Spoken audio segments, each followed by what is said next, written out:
ಮಧ್ಯಕಾಲದಲ್ಲಿ ಭಾರತ ಮತ್ತು ಯುರೋಪ್ ನಡುವಿನ ವ್ಯಾಪಾರ ಹೇಗಿತ್ತು ಇದನ್ನು ವಿವರವಾಗಿ ನೋಡೋಣ. ಮಧ್ಯಕಾಲ ಎಂದರೆ ಸಾಮಾನ್ಯವಾಗಿ 5ನೇ ಶತಮಾನದಿಂದ 15ನೇ ಶತವರೆಗಿನ ಕಾಲವನ್ನು ಸೂಚಿಸುತ್ತದೆ. ಆ ಕಾಲ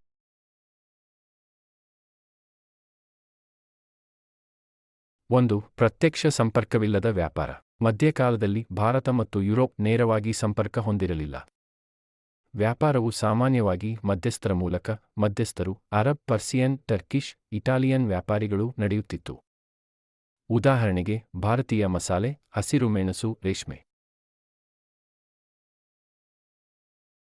2. ಮುಖ್ಯವಾಗಿ ಸಾಗಣ, ಸೀ ರೌಟ್ಸ್ ಮತ್ತು ಭೂಮಾರ್ಗ. ಸಿಲ್ಕ್ ರೋಡ್ ಮೂಲಕ ಚೀನಾದಿಂದ ಯುರೋಪ್ ಮತ್ತು ಭಾರತಕ್ಕೆ ವ್ಯಾಪಾರ ಆಗುತ್ತಿತ್ತು. ಪರಿಷ್ಕೃತ ಚೀನಿಯ ಹಾದಿಗಳು, ಮಧ್ಯಪ್ರಾಚ್ಯ. 3. ವ್ಯಾಪಾರದ ಪ್ರಮುಖ ವಸ್ತುಗಳು. ಭಾರತದಿಂದ ಯುರೋಪ್: ಮಸಾಲೆಗಳು, ಮೆಣಸು, ದಾಲ್ಚಿನ್ನಿ, ಲವಂಗ, ಜಾಯಿಕಿ. ರೇಷ್ಮೆ, ಹೀರಾ, ಬಟ್ಟೆಗಳು, ಮೆರಗು, ಅರಕು, ಸೋಪು, ಆಲಂಕಾರಿಕ ವಸ್ತುಗಳು. ಯುರೋಪ್ ಮತ್ತು ಮಧ್ಯಸ್ಥರಿಂದ ಭಾರತಕ್ಕೆ ಚಿನ್ನ, ಬೆಳ್ಳಿ, ವಸ್ತ್ರ, ಸುಗಂಧ ದ್ರವ್ಯಗಳು, ವೈದ್ಯಕೀಯ ಔಷಧಿ.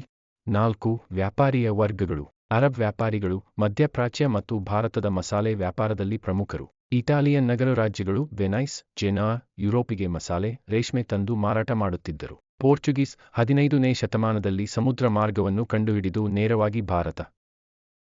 5. ಪ್ರಮುಖ ಲಕ್ಷಣಗಳು. ವ್ಯಾಪಾರ ಬಹುಸ್ತರದ ಮೂಲಕ. ನೇರ ಸಂಪರ್ಕ ಕಡಿಮೆ. ಪ್ರಮುಖ ಉತ್ಪನ್ನಗಳು ಮಸಾಲೆಗಳು, ರೇಷ್ಮೆ, ಬೆಳ್ಳಿ, ಚಿನ್ನ. ರಾಜಕೀಯ ಸಂಘಟನೆ, ಸಾಮ್ರಾಜ್ಯಗಳು ವ್ಯಾಪಾರವನ್ನು ನಿಯಂತ್ರಿಸುತ್ತಿದ್ದವು.